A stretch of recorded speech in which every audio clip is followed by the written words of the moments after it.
오늘은 사도행전 18장 18절에서부터 23절 말씀을 가지고 성숙한 그리스도인이라는 제목으로 말씀을 나누고자 합니다.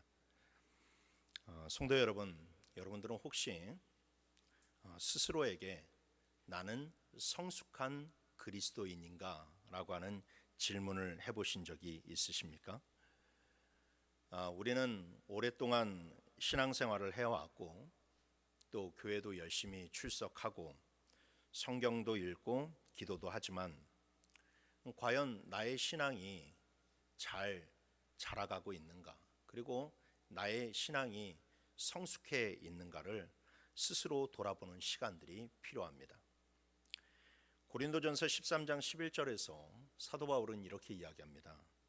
내가 어렸을 때에는 말하는 것이 어린아이와 같고 깨닫는 것이 어린아이와 같고 생각하는 것이 어린아이와 같다가 장성한 사람이 되어서는 어린아이의 일을 버렸노라 라고 이야기합니다. 이 말은 그냥 단순히 바울이 그런 어린 시절의 모습을 이야기하는 것이 아닙니다. 그는 사도로 세움을 받았고 주의 일꾼이었고 그렇게 하나님을 위해서 열심히 헌신하는 사람이었지만 그 자신도 성숙하지 못한 때가 있었다라고 이야기합니다. 그의 믿음도 어린아이와 같은 그런 믿음이 있었기 때문에 그 과정들을 잘 거쳐서 그 성숙함을 통해 그가 주님께 더 합당한 사람이 되었다라고 고백하는 것이에요. 그래서 이 사도행전을 쭉 읽어보게 되면 이 중반부서부터 사도 바울이 등장을 하게 되는데, 물론 사도 바울의 그런 중심은 이 성령의 일하심에 대해서 맞춰져 있지만, 그러나 사도행전을 계속해서 묵상하면 묵상할수록 사도 바울이라고 하는 한 사람의 신앙과 그 인격이 점점 변해가고 점점 더 성숙해져가고 더 자라는 모습들을 볼 수가 있습니다. 그가 예수 믿자마자 그냥 한 번에 모든 것이 다 바뀌어서 완벽한 주님의 일꾼이 된 것이 결코 아닙니다. 그 또한 예수를 믿었지만, 그리고 사도로 세움을 받았지만 계속해서 하나님께서 변화시키시고 변화시키시는 그런 모습을 통해서 성장시켜 나아갔다라는 것이죠. 그래서 우리 신앙도 마찬가지입니다. 처음에 예수님을 영접했을 때는 우리의 신앙도 어린아이와 같았지만 시간이 지나면서 우리는 더욱더 영적으로 성장해야 하고 성숙해져 가야만 됩니다. 근데 안타깝게도 많은 그리스도인들이 오랜 신앙생활에도 불구하고 여전히 영적으로 어린 상태에 머물러 있는 경우가 많이 있습니다. 신앙이 자라나지를 못하고 신앙이 무르익지를 못하고 그냥 그 예수를 믿으면 그 믿는 믿음만으로 구원을 얻는다라고 하는 그런 생각을, 너무나도 단순한 생각을 가지고 있으니까 그 신앙의 성숙과 성장에 대해서 필요성을 느끼지 못하는 거예요. 그러나 여러분, 신앙은 반드시 성숙해져 가야만 됩니다. 성화라고 하는 그런 과정을 통해서 계속해서 믿음이 성숙해야 할 때 우리가 예수님으로부터 멀어지지 않는 것이지, 그 신앙이 성숙하지 못하면 신앙의 길에서 반드시 실패하는 사례가 나타나게 됩니다. 오늘 본문은 사도 바울이 2차 전도 여행을 다 마무리하고 그리고 3차 전도 여행을 시작하는 그 사이의 간격의 이야기를 다루고 있어요. 짧은 6절에 불과하지만 그러나 여기에는 이전보다 더욱더 성숙해져 있는 그런 바울의 모습이 잘 담겨져 있습니다. 그래서 오늘 우리가 바울의 삶을 통해서 진정으로 성숙한 그리스도인이란 어떤 모습인지를 배우고 우리 모두도 주 안에서 더욱더 성숙해지는 은혜를 받기를 주님의 이름으로 축원합니다. 첫 번째로, 성숙한 성도는 더 거룩한 삶을 추구한다라는 것을 기억하시길 바랍니다. 그렇습니다. 믿음이 성숙해지고 성숙해지면 성숙해질수록 더욱더 그 삶이 거룩함으로 나아간다라는 것이죠. 본문 18절을 보시면 바울은 더 여러 날 머물다가 형제들과 작별하고 배 타고 수리아로 떠나갈새 브리스길라와 아굴라도 함께하더라. 바울이 일찍이 서원이 있었으므로 갱그레아에서 머리를 깎았더라라고 이야기합니다. 바울은 고린도에서 1년 6개월간의 그런 사역을 마치고 이제 다시 수리아 안디옥, 자기를 파송했던 수리아 안디옥 교회로 이제 돌아가는 여정을 시작하게 됩니다. 근데 당시에는 이 고린도에서 팔레스타인 지역까지 직항으로 가는 배가 있지를 않았어요. 그래서 고린도에 있는 갱그레아 항구에서 에베소로 가는 배를 타고 그리고 그 에베소에서 또다시 이 가이사랴로, 즉 예루살렘으로 가는 그런 배로 환승을 해야만 됐습니다. 그래서 이 사도 바울은 다시 수리아 안디옥으로 돌아가기 위해서 갱그레아 항구에 가서 에베소로 가는 배를 잡아타게 됩니다. 근데 여기서 주목할 장면이 하나 나오죠. 바로 바울이 갱그레아 항구에서 자기의 머리를 깎았다라는 겁니다. 여기서 머리를 깎았다라는 것은 단순한 이발이 아닙니다. 오늘 우리가 읽은 18절 말씀에도 나와 있지만 바울이 일찍이 서원이 있었기 때문에 이 갱그레아에서 머리를 깎았다라는 것이죠. 그 서원은 무엇이냐? 바로 나시린의 서원이었습니다. 여러분들이 잘 아시겠지만 이 나시린은 세 가지의 그러한 금기사항이 있었습니다. 민수기 6장에 따르면 첫 번째로 나시린은 포도주와 독주를 멀리해야만 됩니다. 포도주와 독주를 멀리하라는 것은 단순한 술을 멀리하라는 것 이상의 의미를 가지고 있어요. 즉 나에게 유혹을 가져다 줄 수 있는 그런 모든 요소들을 철저히 차단하기 위함이라는 겁니다. 세상의 그런 많은 유혹되는 것들이 있는데 내가 그 유혹에 미혹되지 않도록 하기 위해서 스스로 내 자신을 철저하게 이렇게 지키는 것을 포도주와 독주를 멀리함으로 그렇게 이야기하고 있어요. 그리고 둘째는 머리를 자르지 않는 것입니다. 일정 기간 동안 계속해서 머리를 길게 기름으로 말미암아서 누구든지 그 사람을 보고 저 사람이 지금 나시린의 서원을 이행하고 있구나, 즉 거룩하기 위해 살아가기 위해서 정말로 힘겹게 살아가고 있구나라는 것을 자기 외모로 세상과 구별되는 것을 나타나는 거예요. 비슷한 예를 들자면 수녀의 그런 복을 입거나 아니면 성직자가 로만 칼라가 되는 그런 옷을 입음으로 말미암아서 다른 사람에게 내가 하나님을 믿는 사람입니다, 내가 믿음을 가지고 있는 사람입니다 라고 하는 것을 보여주는 것이나 다름이 없습니다. 아무래도 외모적으로 구별하면 로만 칼라를 입고 있는데 그거 와가지고 앞에 와서 술을 권할 건 아니지 않습니까? 그래서 나름대로 세상 사람들 앞에서 자기가 어떤 사람이라는 것을 보여주는 지표가 되는 것이죠. 그리고 세 번째로 시체를 가까이 하지 않습니다. 이는 모든 부정한 것을 다 멀리하라는 거예요. 단순한 그런 시체가 아니라 이 유대 율법상 시체가 가장 부정한 것이기 때문에 이 세상에서 악한 것, 더러운 것, 이 모든 그런 부정한 것들을 다 멀리하면서 살아가라는 것이 이 나시린의 규정이에요.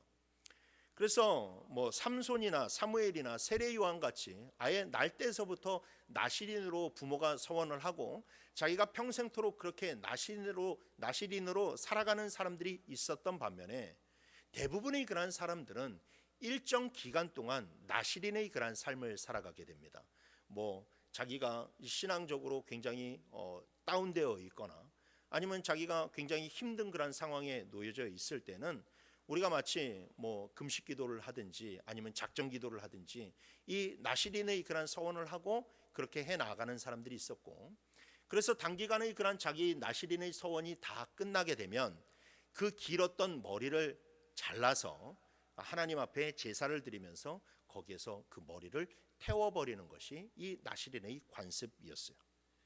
그래서 이 갱그레아 항구에서 이 바울이 머리를 잘랐다라는 것은 그가 고린도에서 사역하는 동안 나시린으로 살아갈 것을 하나님께 서원을 했고, 이제 고린도의 사역이 마쳤기 때문에 그 고린도 항구를 떠나면서 이제 자기 머리를 자르는 모습들이 나타나게 된 것이죠.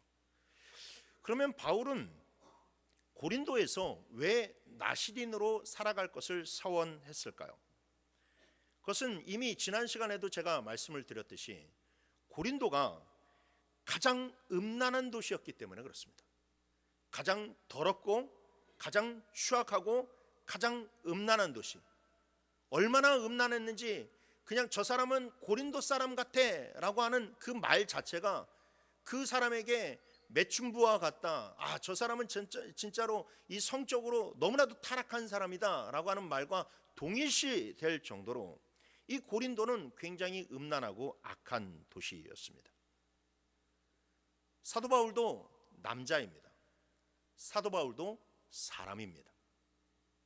그런 가운데서 그가 아무리 주의 성령을 받은 사도라 할지라도 그 고린도에서 사역을 하게 되면 그 수많은 벗고 다니는 여성들을 보지 않을 수가 없습니다. 그 술에 취해 있는 사람들, 비틀거리는 사람들, 그리고 음란에 쩌들어 있는 그러한 사람들을 간과할 수가 없습니다. 너무나도 더러운 일들이 많은 가운데서 그가 사역을 해야 됐기 때문에, 그가 사역을 했기 때문에 그는 그 가운데서 이 문제를 해결하기 위해서 자기가 거룩해지는 일밖에 방법이 없다라고 생각을 하게 된 거예요. 그래서 하나님 앞에 나시린으로 일정 기간 동안 내가 고린도를 떠나는 그날까지 나시린으로 살아가겠습니다 라고 하나님께 서원을 하고 더욱더 거룩하게 살아갈 수 있도록 많은 노력을 기울였다라는 것이죠. 그가 나시린으로 살아간 것은 절대로 율법주의에 빠진 것이 아닙니다. 이것은 자유 가운데서 스스로 선택한 더 높은 거룩이라고 할 수 있어요. 바울은 누구보다도 복음의 자유를 잘 알고 있는 그런 사람이었습니다. 그래서 율법이 이방인들을 최대한 누르지 못하도록, 올가매지 못하도록, 그래서 그는 굉장히 노력을 했어요. 그래서 이방인의 사도로서 이방인 앞에서는 이방인처럼 살아가고 유대인 앞에서는 유대인처럼 살아갔지만, 그러나 오늘 본문에서는 그 정말로 음란하고 너무나도 힘든 환경에 처하게 되었을 때에 그는 자기의 모든 것들을 다 내려놓고 하나님 앞에 더 거룩해지기를 서원했다라는 겁니다.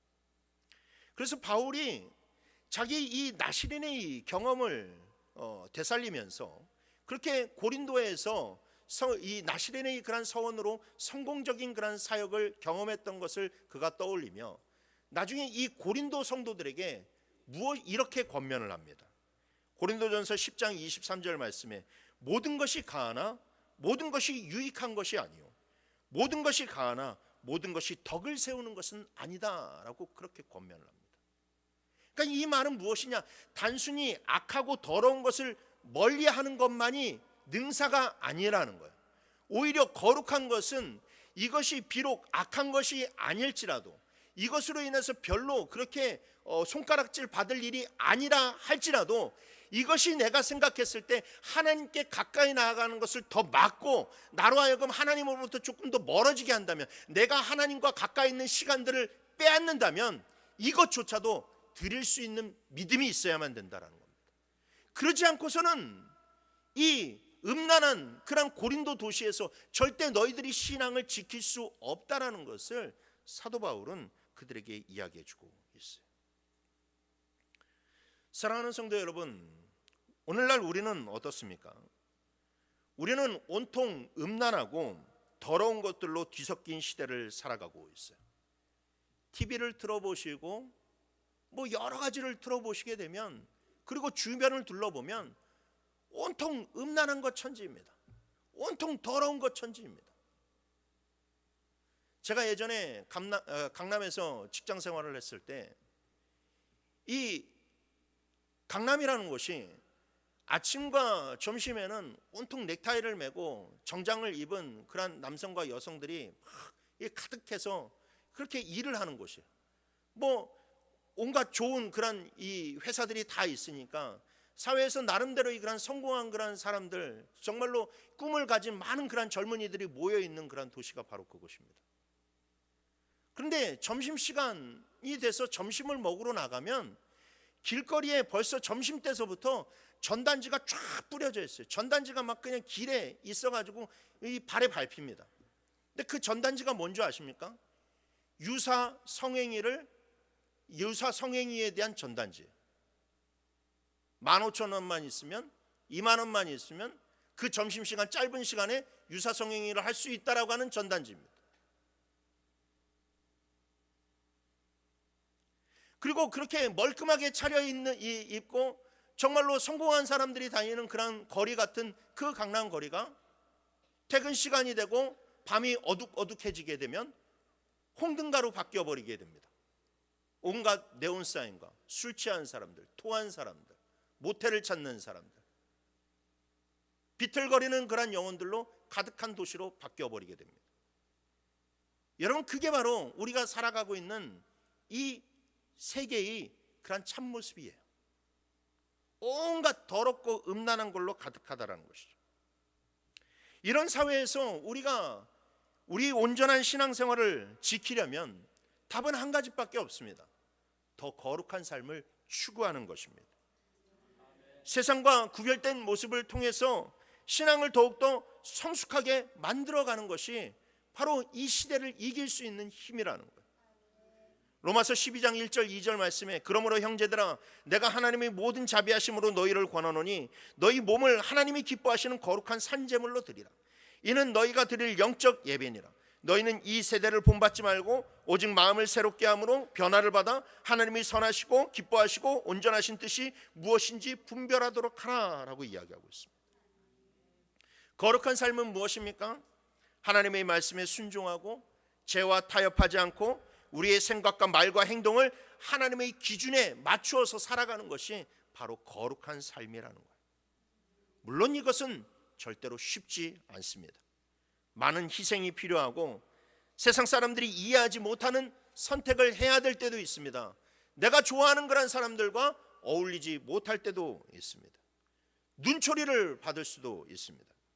그러나 성숙한 그리스도인은 이러한 거룩함을 추구하는 삶을 기쁨으로 받아들이면서 나아갈 수 있어야만 됩니다. 바울이 나시린의 그런 서원을 통해서 자신을 하나님께 구별하였던 것처럼 우리도 매일의 그런 삶 가운데서 헌신하고 구별하는 그런 다짐이 있어야만 됩니다. 아침마다 주님 오늘 하루도 제 삶을 주님께 드립니다 라고 하는 그런 신앙의 고백 가운데서 시작하시길 바랍니다. 여러분들이 말도 하나님께 드려야 되고 행동도 하나님께 드려야 되고 삶 전체가 하나님께 드려질 수 있어야만 됩니다. 그리고 유혹의 거리들이 여러분에게 다가올 때에 그것에 대해서 단호하게 아니요 라고 우리가 거절을 할 수가 있어야 돼요. 또 그 자리에 가면 반드시 유혹의 거리가 있는 것을 알게 된다면 아예 우리가 그 자리에 가지를 말아야만 된다라는 겁니다. 세상의 가치관이 아니라 하나님의 말씀을 따라 결정을 내리는 것이 중요합니다. 여러분, 거듭 말하지만 우리는 그리스도 안에서 자유한 자들입니다.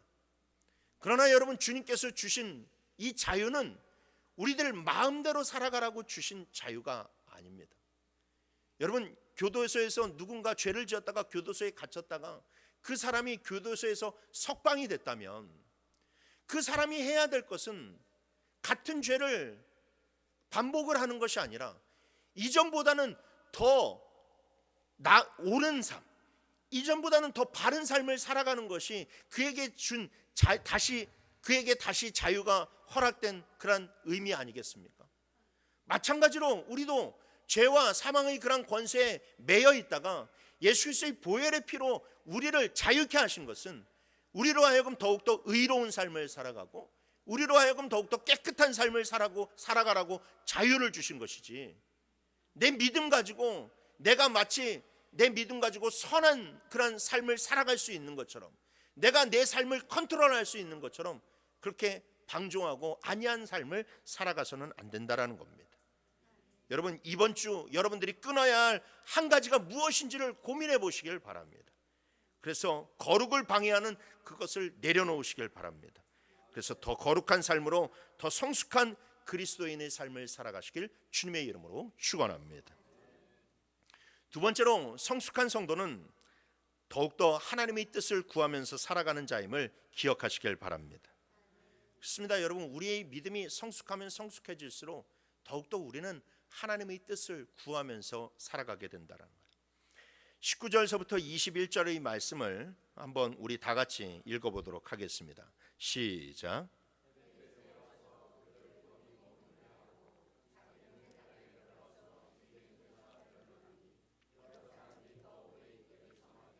허락하지 아니하고 작별하여 이르되 만일 하나님의 뜻이면 너희에게 돌아오리라 하고 배를 타고 에베소를 떠나. 아멘. 아까도 말씀드렸다시피 이 고린도에서 팔레스타인으로 가는 직항 배가 없었기 때문에 일단 갱그레아에서 에베소로 가는 배를 타고 사도 바울의 일행들은 에베소에 도착하게 되었습니다. 근데 여러분, 우리는 이 에베소라고 하는 도시가 사도 바울에게 있어서 굉장히 특별한 도시라는 것을 알아야만 됩니다. 2차 전도 여행이 시작될 때에 사도 바울이 제일 먼저 그토록 가고 싶어 했던 도시가 어디냐? 소아시아였어요. 소아시아. 그런데 소아시아로 그토록 가고 싶었는데 그때 성령께서 막으셔서 갈 수가 없었죠. 사도행전 16장 6절 말씀에 보니까 성령이 아시아에서 말씀을 전하지 못하게 하셨다라고 이야기합니다. 그때 이제 제가 이 본문을 설교하면서 여러분들한테도 말씀을 드렸지만 사도 바울은 이것이 너무나도 받아들이기가 힘들었어요. 왜냐? 이 소아시아 중에서 가장 큰 도시가 에베소라고 하는 그런 도시입니다. 에베소는 당시 인구가 25만이 넘어가는 큰 도시였고 문화, 경제, 정치, 종교의 그런 중심지로 우뚝 선 도시가 바로 이 에베소라고 하는 도시였어요. 그래서 항상 전략적으로 선교를 펼치는 이 사도 바울의 입장에서는 이 에베소에 가서 복음을 전하고 그것이 이 소아시아 전체에 복음이 퍼져나가기를 너무나도 원하고 계획했기 때문에 이 사도 바울은 이 소아시아로 가려고 너무나도 노력했지만 그러나 성령이 막으셔서 어떻게 막으셨는지 모르겠지만 굉장히 부단한 그런 노력을 했음에도 불구하고 그가 그곳에 갈 수가 없었어요. 그런데 오늘 본문에서 우연찮게도 그가 고린도 사역을 마치고 돌아가는 그런 와중 가운데 이 에베소에 잠시 머물게 되었다라는 겁니다. 더군다나 이 에베소의 유대인들은 다른 도시의 유대인들과 달랐어요. 바울은 팔레스타인으로 가는 그런 배편을 보니까 며칠 뒤에 이 배가 출항한다는 것을 알게 되니까 그 며칠도 가만히 있지 않고 에베소에 있는 회당을 찾아가서 거기에서 복음을 전하게 됩니다. 근데 거기에서 복음을 전했더니 이 유대인들이 굉장히 이 복음에 뜨거운 반응을 보이게 되는 거예요.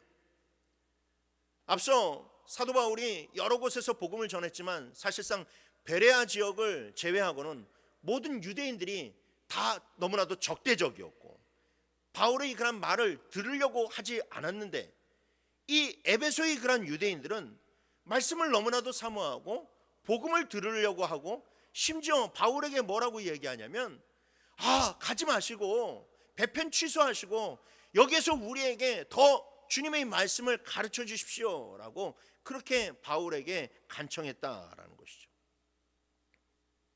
그럼 여러분 같으면 이런 일들이 있을 때 어떻게 하시겠습니까? 아마 누구든지 열의 아홉은 거의 다 이 자기가 너무나도 원했던 곳에 와 있고 또 이 사람들이 복음에 귀를 기울이고 그렇게 더 있게 해달라니까 하나님이 이제 열어주시는가 보다라고 그렇게 생각을 할 수 있을 겁니다. 그런데 본문에 보니까 놀랍게도 바울은 이들의 간청을 거절합니다. 그토록 원하던 일이 이루어졌는데 그는 왜 이 간청을 거절했을까요? 바울의 대답은 명확했습니다. 만일 하나님의 뜻이면 너희에게 돌아오리라. 만일 하나님의 뜻이면 너희에게 돌아오리라. 이 말은 즉 지금 자신이 거기에 머무는 것이 하나님의 뜻이 아니라는 겁니다. 이 한 문장에는 바울의 성숙이 담겨져 있습니다. 이전의 바울은 하나님이 막으셔도 하나님이 뜻하심을 보여주어도 어떻게 해서든지 자기 고집대로 나아가려고 했습니다. 자기 정말로 생각을 더욱더 중요시 여기고 어떻게 해서든지 그것을 넘어서려고 집착하는 그런 모습까지 보였습니다. 하나님께 씨름하는 모습을 보였습니다. 그러나 지금은 다르죠. 지금은 사람들이 간청합니다. 사역이 잘 됩니다. 에베소의 문이 활짝 열려 있는 것 같았습니다. 그런데도 그는 떠납니다. 왜? 하나님이 떠나기를 원하신다는 것을 알았기 때문에. 지금은 하나님의 때가 아니라는 것을 그가 알았기 때문입니다. 지금은 무엇을 해야 할 때냐? 마게도냐와 아가야에서 자기가 펼친 그 사역을 예루살렘 교회와 수리아 안디옥 교회에 가서 보고하는 것이 하나님의 뜻이라는 것을 그가 알았어요. 이미 2차 전도 여행에서는 하나님이 그 에베소로 소아시아로 가는 것을 막으시는 것을 그가 하나님의 뜻을 통해서 알았기 때문에 이제는 더 이상 눈에 보이는 것이 아무리 그런 것이 보여도 다 내려놓고 그가 하나님의 뜻에 따라 선교 보고를 하기 위해서 가게 되었다라는 겁니다. 그래서 그는 에베소에 브리스길라와 아굴라를 남겨둔 채 자기의 그런 인간적인 아쉬운 마음들을 다 누르고 하나님의 인도하심을 기다리며 수리아 안디옥으로 돌아갔습니다. 그런데 여러분, 이렇게 바울이 하나님의 뜻에 순종했을 때에 놀라운 열매들이 맺혀지게 됩니다. 나중에 3차 전도 여행을 시작하게 되면서 아니나 다를까 바울은 제일 먼저 에베소로 달려가게 됩니다. 그리고 에베소에서 3년을 상주하면서 사역하고 두란노 서원에서 열심히 성도들을 가르치고 성경을 연구하는 그런 사역들을 펼쳐나가게 돼요. 무려 3년 동안. 여러분, 이제까지 우리가 살펴본 바울의 대부분의 그런 사역들을 한번 머리로 떠올려 보십시오. 그는 계속해서 옮겨 다녔습니다. 계속해서 쉴 수가 없었어요. 복음을 전하고 박해를 받고 옥에 갇히는 그런 삶이 계속해서 반복되고 도망치는 그런 삶을 살아가게 되었어요. 그러니 성경을 보면 얼마나 볼 수 있겠고 기도를 하면 또 얼마나 기도할 수 있겠습니까? 그런데 그가 에베소에 상주하면서 가르치는 사역들을 하게 될 때에 그의 믿음이 더욱더 깊어지기 시작하고 무엇보다도 그의 신학적인 소양이 깊어지기 시작했어요. 함께 가르치고 함께 나아가는 가운데 말씀을 더욱더 많이 보게 되고 더 가르치는 그런 가운데서 있으니까 더 깊어지게 되는 거예요. 그래서 이 에베소 사역, 이 에베소에서 사역할 때와 그리고 에베소 사역 이후에 바울의 대부분의 서신서들이 쓰여지게 됩니다. 에베소에 있었을 때는 그 유명한 고린도 전후서가 에베소 사역을 할 때 쓰여지게 되고, 그리고 그 이후에 로마서라든지 갈라디아서라든지 그런 여러 가지 바울의 그런 서신서들이 다 이 에베소 사역 이후에 쓰여지게 돼요.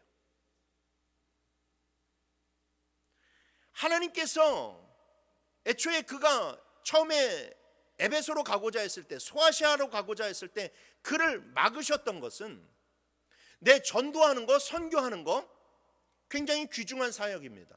그리고 바울은 그 귀중한 사역에 정말로 불이 붙어서 가기를 원했어요. 근데 하나님께서 바울에게 세우셨던 계획은 그것만이 아니었어요. 그를 통해서 복음의 그런 문이 유럽에도 열리고 그런 투르키 지역에 그렇게 퍼져나가는 것만이 하나님이 세우신 계획이 아니라 바울에게 세우셨던 또 다른 계획이 있었는데, 그것은 바로 그를 통하여서 즉 성경이 될 서신서들을 써내게 하시고, 그리고 그 서신서들이 정말로 한치 오차도 없이 잘 쓰여져서 만세에 걸쳐서 믿는 자들에게 읽혀지게 되고 그 믿는 자들을 깨우게 하시는 것이 하나님이 세우신 계획이었다라는 거예요. 사실 여러분, 우리 개신교가 정말로 천주교 안에 갇혀 있다가 그 천주교의 그런 틀을 깨트려내고 종교개혁을 일으키게 되고 오늘날의 개신교의 그런 모습으로 이어지게 된 것은 종교개혁가들이 사도 바울이 써낸 로마서와 갈라디아서와 같은 그런 서신서들을 보고 믿음은 이런 것이구나 라는 것을 그들이 깨달았기 때문에 이것이 가능한 거예요. 그러니까 하나님이 막으셨던 것이죠. 하나님이 더 큰 계획이 있었기 때문에 막으셨고, 그리고 처음에는 바울이 2차 전도 여행을 시작할 때는 그것을 헤아릴 수 없었지만, 그러나 2차 전도 여행을 마무리할 때에는 하나님의 뜻에 순종하면서 살아가는 것이 얼마나 귀중한 것인 걸 알았고, 그가 주님의 뜻에 순종했을 때 더 놀라운, 그가 생각하지도 못했던 그 놀라운 일들이 일어나게 된 겁니다. 여러분, 사도 바울이 세계를 복음화시키는데 크나큰 공헌을 세운 것은 그의 그냥 발걸음이 그렇게 해서 이루어진 것이 아니라, 그 더 큰 부분은 그의 그런 서신서를 잘 써냈기 때문에 그것이 완성되었다는 것을 우리는 알아야만 돼. 만일 바울이 이런 거대한 하나님의 뜻을 알지 못하고 무작정 에베소에 남아서 맨 땅에 헤딩을 했다면 결코 그 하나님의 뜻을 이룰 수 없었겠죠. 그렇습니다. 여러분, 우리는 삶을 살거나 주님의 일을 할 때에 항상 우선순위를 잘 살펴야 합니다. 근데 그 우선순위는 무엇이냐? 바로 하나님의 뜻을 헤아리는 거예요. 하나님의 뜻을 헤아리고 그 하나님의 뜻에 순종하면서 살아가는 것이 중요합니다. 우리가 너무나도 유명하게 잘 알고 있는 잠언서 16장 9절 말씀, 사람이 마음으로 자기의 길을 계획할지라도 그의 걸음을 인도하시는 이는 여호와이시니라 라고 얘기하고 있어요. 하나님은 우리를 통해서 많은 일들을 이루기를 원하십니다. 그런데 여러분, 우리가 알아야 될 것은 우리의 몸은 하나고, 이 하나의 몸으로 많은 일들을 이루기 위해서는 여러분 반드시 필요한 것이 우선순위를 잘 세우는 것이 중요해요. 우선순위를 제대로 세우지 못하고 이것도 중요하고 저것도 중요하고 이것도 중요하니까 이거 다 하자라고 하는 사람은 절대 이룰 수가 없습니다. 아무것도 이룰 수가 없어요. 모든 것이 중요하지만 그 우선순위를 잘 해서 자기의 그런 욕망들을 다 내려놓고 하나님의 뜻에 집중하고 그 우선순위에 집중하게 나아갔을 때 나를 향한 하나님의 계획이 하나하나 실현되게 되는 것이죠. 그래서 우리가 기도하는 것 아닙니까? 그래서 우리가 말씀 보는 것 아닙니까? 여러분, 하나님의 뜻을 여러분들이 실현하려면 말씀과 기도에 힘을 써야만 됩니다. 왜냐하면 하나님의 뜻은 말씀 가운데 있고 하나님의 음성은 기도 가운데 있기 때문에 그래요. 말씀을 읽지 않는다라는 것은 하나님의 뜻에 관심이 없다라는 말이나 다름이 없고, 기도를 하지 않는다라는 것은 하나님의 조언에 귀를 막는 것이나 다름이 없다는 거예요. 기도하지 않는 사람은요, 하나님 앞에서 안 들린다 이런 짓을 하는 것과 다름이 없다라는 거예요. 그래서 여러분, 우리가 하나님의 말씀을 늘 묵상하고 기도하면서 나아가야 돼요. 기도하는데 잘 안 되십니까? 기도하는데 잘 풀리지 않으십니까? 그래도 여러분 낙심하지 마세요. 낙심하지 마세요. 하나님이 우리의 우선순위를 아시니까 우리의 기도를 들으시고 막으시는 거예요. 막으시는 거예요. 우리가 하나님의 뜻에 정말로 우리 자신을 맡기기 위해서 기도하는데, 그래서 제가 저번에도 얘기했지만 하나님의 기도가 꼭 예스만이 하나님의 응답이 아니라고요. 하나님의 노도 하나님의 응답이고, 하나님이 그런 것들을 다 우리가 기도하면서 주님께 맡기면 주님께서 그 선하신 뜻대로 우리들이 그런 삶을 이루어가 주신다라는 겁니다. 하나님의 뜻대로 살기 힘든 이유 중에 하나가 하나님의 뜻대로 사는 것이 당장 무조건 잘 되는 것을 의미하지 않기 때문에 그래요. 우리는 항상 눈앞에 보이는 게 당장 잘 됐으면 좋겠어요. 당장 잘 됐으면 좋겠어요. 근데 여러분, 하나님의 뜻대로 살아가게 되면 오히려 핍박당하고 고난당하고 시련이 찾아올 때가 많이 있어요. 여러분도 아시잖아요. 주님의 그런 말씀 가운데 이렇게 살아가야 된다는 거 알아요. 근데 이렇게 살아가면 당장 내가 손해보고 당장 내가 힘들고 당장 내가 어려우니까 그거 여러분 순종하지 못하는 거 아닙니까? 우리가 하나님의 뜻을 알지 못해서 순종하지 않는 게 아니에요. 당장 내가 내 손에 좋은 것을 쥐고 싶고 좋은 결과를 쥐고 싶은데 하나님의 뜻대로 살아가면 그것이 제대로 쥐어지지가 않으니까 인내가 필요하고 시간이 필요하기 때문에 우리가 하나님의 뜻에 순종하지 못하는 것이죠. 누가복음 22장 42절 말씀에 보면 예수님이 기도합니다. 아버지여, 만일 아버지의 뜻이거든 이 잔을 내게서 옮기시옵소서. 그러나 내 원대로 마시옵고 아버지의 원대로 되기를 원하나이다 라고 기도하잖아요. 하나님의 뜻은 항상 우리 그런 마음에 있는 소욕과 다르다라는 거예요. 그래서 이사야 선지자는 하나님의 생각이 우리와 다르고 하나님의 길이 우리와 다르다라고 얘기했어요. 그런데 그 다른 차이는 어느 정도의 차이냐? 하늘과 땅 차이라고 얘기했어요. 하늘과 땅 차이. 그러니까 여러분, 우리들이 이성만 생각하고 우리들이 감정만 생각하면 절대 하나님의 길을 걸어갈 수가 없어요. 하나님이 여러분들이 그런 인생 가운데 계획해 놓으신 그 길을 걸어갈 수가 없어요. 내 생각과 내 감정을 죽이고 하나님의 말씀을 바라보면서 이 말씀에 죽도록 순종하고자 하는 그 결단이 있을 때 우리가 비로소 하나님의 길을 걸어갈 수 있다는 겁니다. 사랑하는 성도 여러분, 진짜 여러분들의 인생의 성공은 하나님의 뜻에 달려 있습니다. 그러니 더 말씀을 사모하시고 기도에 집중하십시오. 하나님의 뜻을 구하는 것은 결코 방관하고 포기하는 삶이 아닙니다. 끊임없이 두드리고 기도하면서 열매를 하나님께 맡기는 적극적인 인생입니다. 우리 모두가 하나님의 뜻을 분별하고 성숙하고 성공적인 신앙생활을 해나가는 자들이 되기를 주님의 이름으로 축원합니다. 마지막 세 번째로, 성숙한 성도는 겸손히 섬기며 함께 사는 자들임을 기억하시길 바랍니다. 자, 22절 23절 말씀을 보시게 되면 가이사랴에 상륙하여 올라가 교회의 안부를 물은 후에 안디옥으로 내려가서 얼마 있다가 떠나 갈라디아와 부르기아 땅을 차례로 다니며 모든 제자를 굳건하게 하니라 라고 이야기합니다. 자, 2차 전도 여행을 마무리하는 그런 시점에서 우리는 바울에게 나타나는 뚜렷한 변화 중에 하나가 바로 이 주변에 있는 그런 사람들을 귀하게 여기는, 즉 주변을 돌아보는 눈이 생겼다라는 것을 우리가 발견하게 됩니다. 1차 전도 여행 때 1차 전도 여행을 마무리하면서 이 사도 바울과 바나바는 예루살렘 교회로 가지 않고 수리아 안디옥 교회로 가서 수리아 안디옥 교회에서만 선교 보고를 했습니다.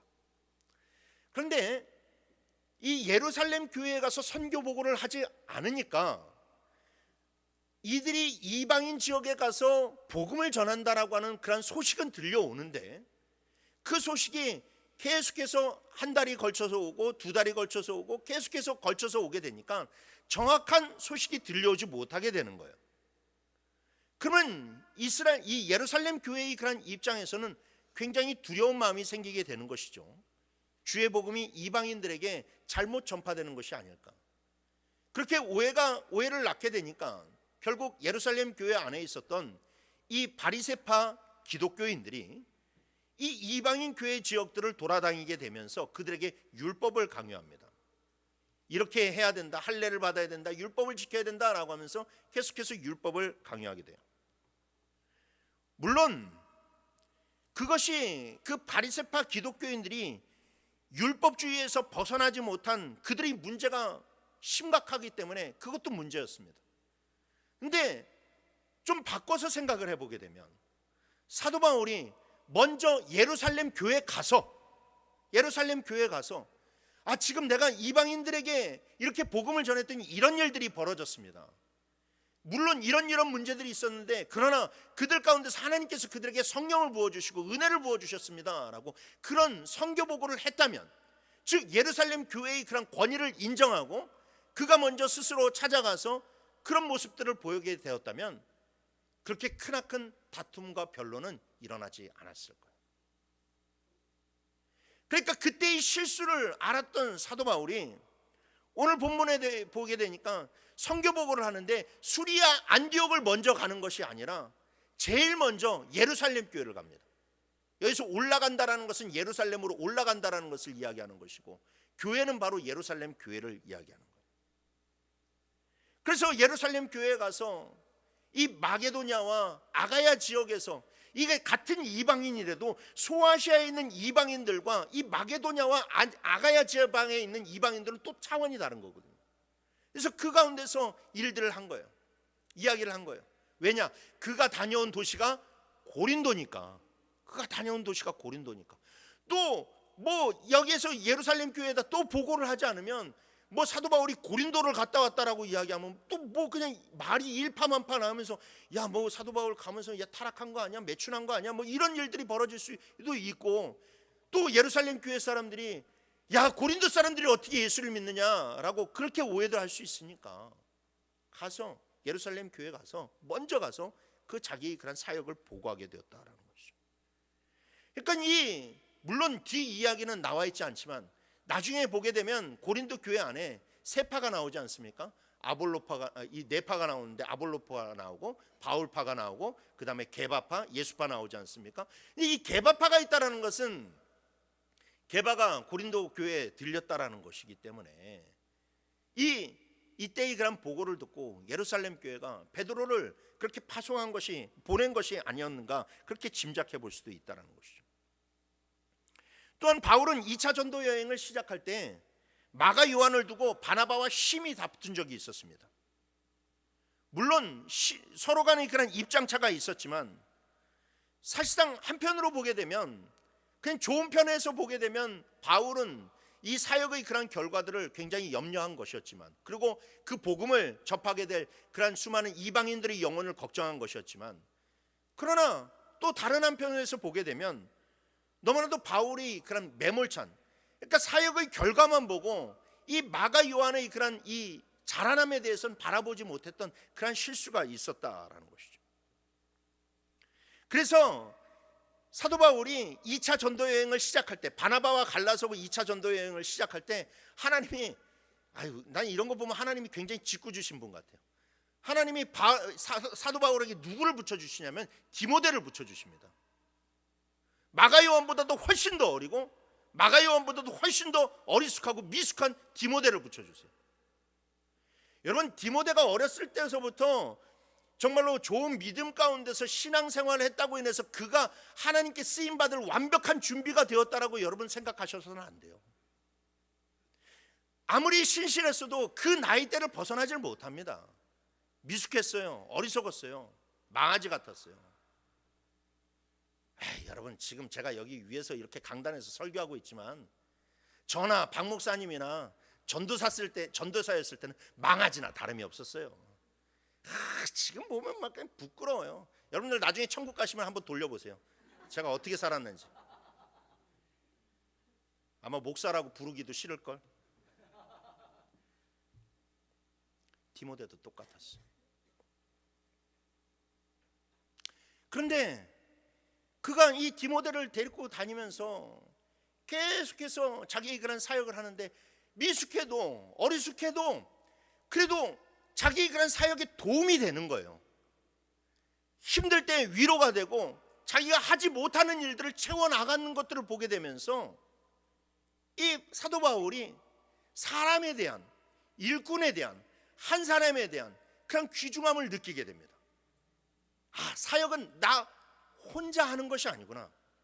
믿음의 그런 사역자들과 함께 저들이 내게 교훈을 주고 나도 저들에게 교훈을 주고, 저들이 내게 힘을 주고 나도 저들에게 힘을 주면서 함께 만들어가는 것이구나 하는 것을 알게 돼요.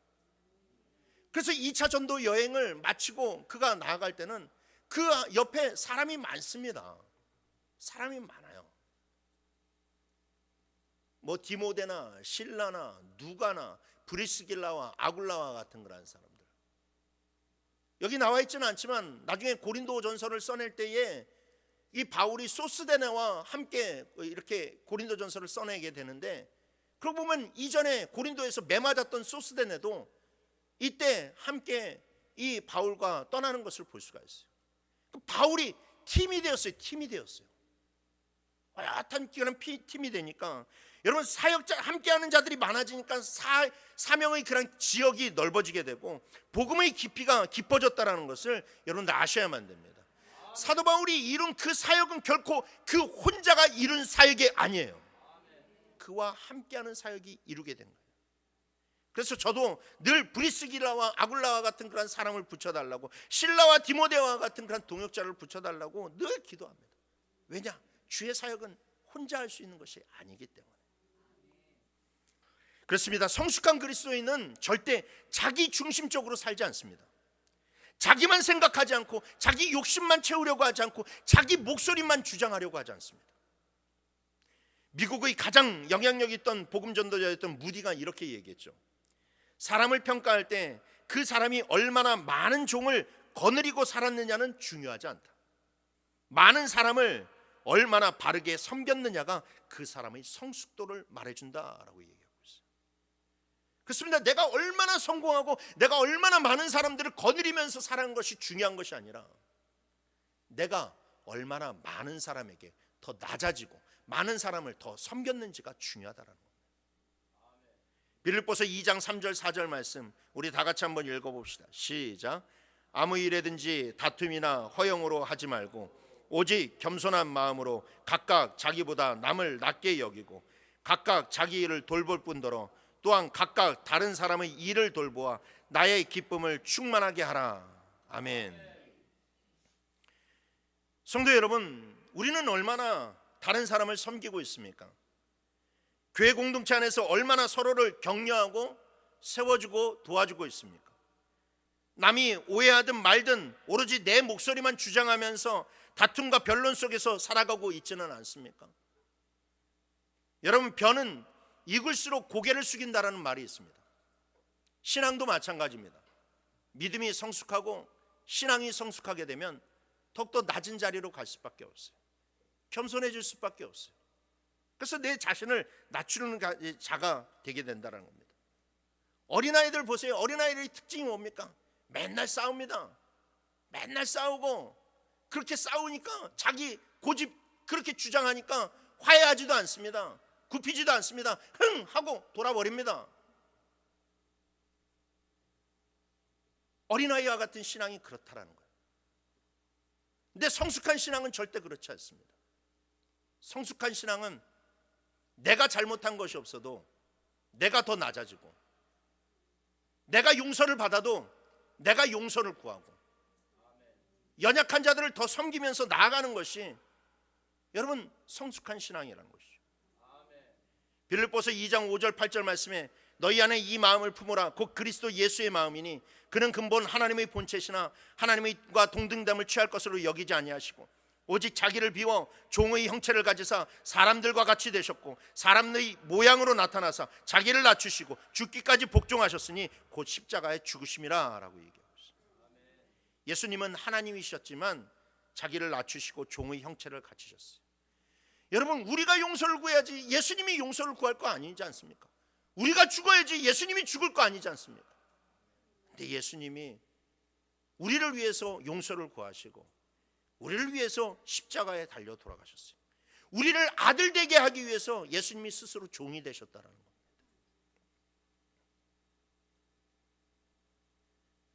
여러분, 바울이 성숙할 수 있었던 것은 결코 그의 노력 때문만이 아닙니다.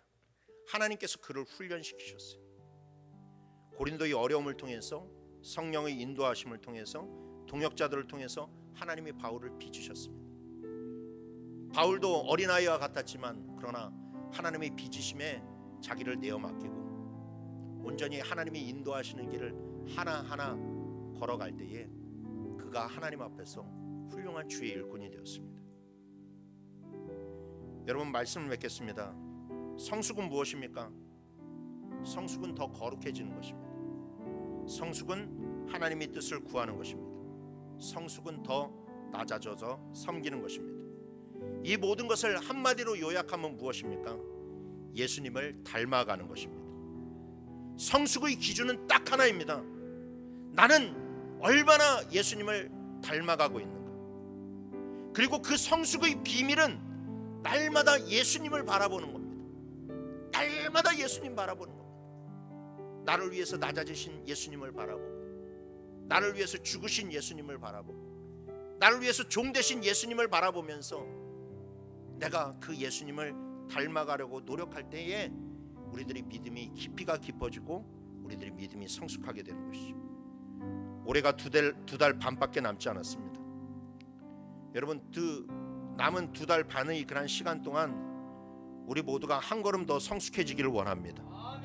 어제보다는 오늘보다는 내일이 더 예수님을 닮아가기를 원합니다. 성숙은 절대 완성이 아니라는 것을 기억하십시오. 성숙은 여정입니다. 넘어질 때도 있습니다. 쓰러질 때도 있습니다. 그러나 중요한 것은 멈추지 않고 다시 일어서서 계속 나아가는 것입니다. 이 한 주간도 주님을 바라보면서 한 걸음 더 성숙해지는 여러분 모두가 되시길 주님의 이름으로 축원합니다.